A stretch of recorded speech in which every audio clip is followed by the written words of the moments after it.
lượng rô lượng tới ngay thải ngay vô kỵ ai nhàm nhà người rực nhàm nhà kỵสุดท้าย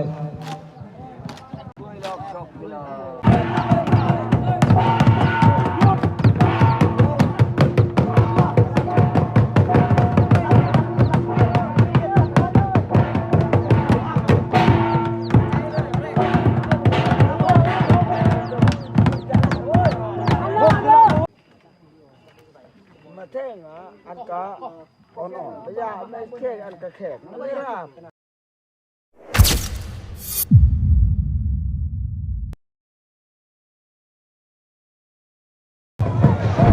สบายดีคลิปนี้ต่อจากคลิปที่แล้วนะหลังจากที่ว่าเราได้ให้อาหารเคยแล้วก็ให้อาหารผีต่างๆก็ตอนนี้ได้มาฮอดเวลานาทีที่เราต้องไปส่งสการแล้วพี่น้องเป็นคลิปสุดท้ายเป็นมือสุดท้ายแล้วนะของงานประจำปีงานประเพณีของเสาเผ่าศาสนาผีพี่น้องหรือว่างานของเผ่ากระต่างนั่นเองพี่น้องตอนนี้ก็สนุมมาตุมมาโฮมกันหลายๆคนอยู่ที่เดินสลาของบ้านนะตัวหน้าเฮือนของครอบครัวเบาแนมเองเตรียมที่จะไปส่งสการเลยพี่น้องทยอยกันเข้ามาเอา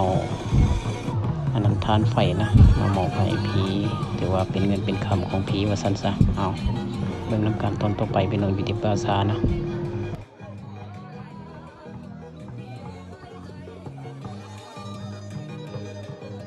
ช่วยเอามือจักไม่เนาะเดี๋ยวปลาแยกไม่เนาะพร้อมจะมาทางใดเจ้าเราเรียกเราเป็นสุดท้ายแล้วกับภาษาขึ้น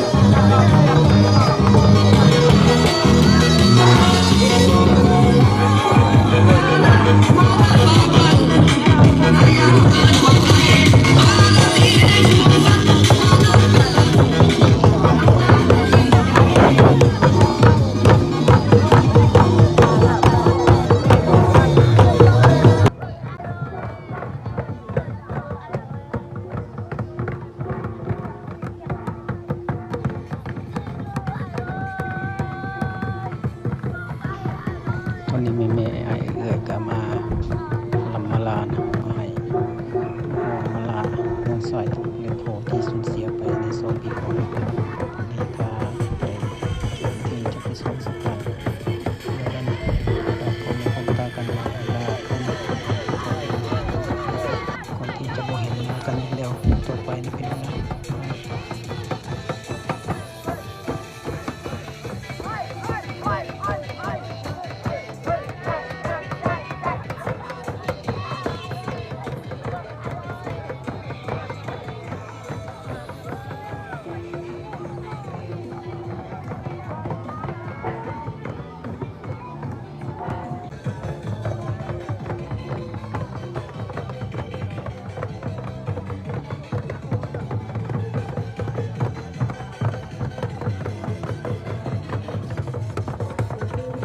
คนที่ไปส่งสการเขาต้องเกี่ยมอันนั้นกวดเบิ่งเสือกต่างๆนะว่ามันยังดีบ่ยังแน่นบ่ยันมันบ่แน่นมันสิหลุดนะพี่น้องต้องกวดให้ละเอียดพี่น้อง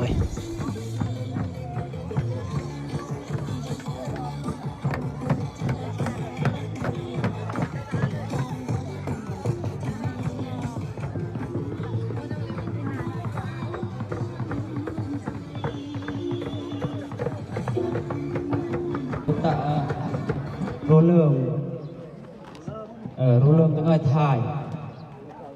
ngay vô kỵ ai nhàm nhà người rực nhàm nhà ตอนนี้ทางอายเพิ่นก็ได้ผ่านงบประมาณในการใส่ใจในการเฮ็ดอันนั้นบุญตัวนี้บุญระเบิดน้อยตัวนี้นะก็คนอื่นหมดก็บ่มีหยังขอขอบใจพ่อแม่พี่น้องนะขอบใจชาวหนุ่มบ้านที่มาร่วมมาตุ้มมาโฮม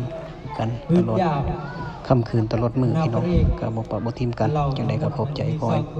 ทุกท่านที่มาร่วมงานจงอยู่ดีมีแรงมีสุขมีใสนะหาก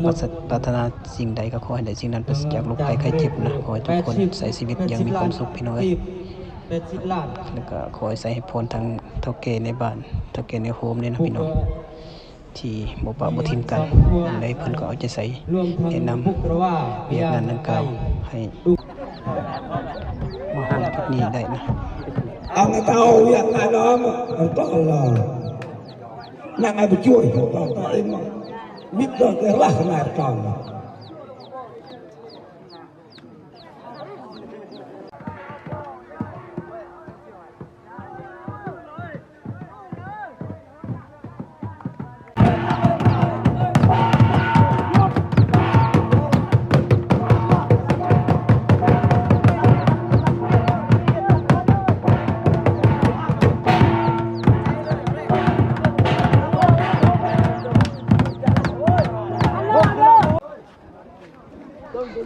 ตอนนี้ก็ได้เริ่มออกจากบ้านเป็นที่เรียบร้อยแล้วพี่น้องเลยก็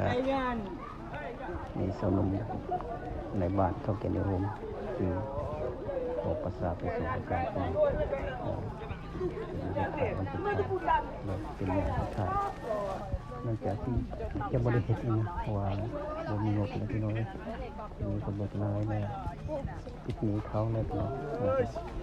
เนื่องจากว่าเพิ่นบ่สบายนะก็เลยเฮ็ดตามหมอเขาดูเขาว่าถ้าบ่เฮ็ดก็ยันเขาบอกเขาว่าอีกก็เฮ็ดตามผู้ใหญ่เขาบอกนั่นแหละเขาบอกตามศาสนาตามเขาเชื่อถือก็เฮ็ดตามนั้นแหละพี่น้องงบในการใช้จ่ายในการเฮ็ดงานนี่ก็ถือว่าเกือบร้อยล้านนะพี่น้องเอ้ยแต่ว่าติดหนี้เขานะพี่น้องยังเป็นหนี้อยู่พี่น้องเอ้ย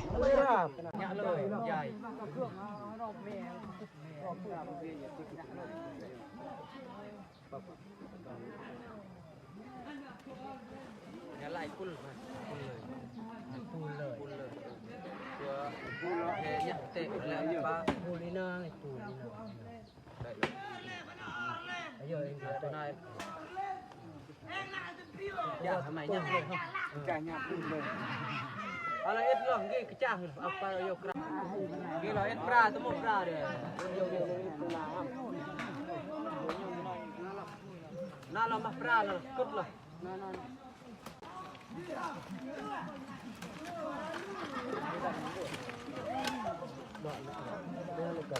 เวลาหนึ่งเนี่ย ไม่เป็น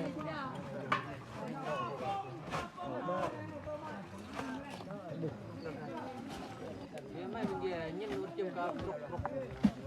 nhìn luôn đi ngồi rồi riêu cái nhà nhân nơi chôn dâu đây em môn ơi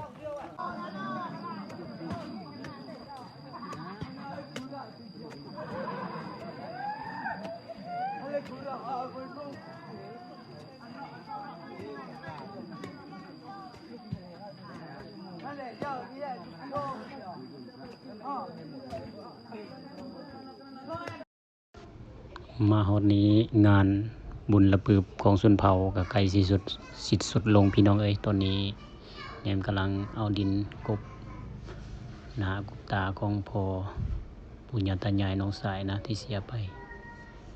ก็เป็นมื้อสุดท้ายและครั้งสุดท้ายแล้วที่เฮาได้เฮ็ดบุญแบบนี้เนาะเพราะว่าเป็นบุญที่ใหญ่ต้องใช้งบประมาณนะก็ต้องขอบใจพ่อแม่พี่น้องเนาะอยู่ในบ้านหรือนอกบ้านที่มาร่วมงานที่มาช่วยงานขอบใจหลายๆถึงว่าสิบ่มีหยังให้พวกเพิ่นก็ยินดีมาตุ่มมาโฮมกันนี่แหละเพราะว่าน้ำใจของคนตกทุกข์ได้ยากจะบ่ทิ่มกันพี่น้องขอบใจหลายๆเด้อทางผู้ใหญ่บ้านเฒ่าแก่แนวโฮมเนาะที่มาร่วมงานนี้ที่มาช่วยกันจนจบสิ้นเวียกงานนี่เนาะสำเร็จเสร็จสิ้นต่อไปก็มีแต่แยกย้ายกันไปนั่นแหละนี่เตรียมที่จะเมื่อที่หลังจากที่ว่าเฮาฟังเป็นที่เรียบร้อยกับเมื่อแล้วพี่น้อง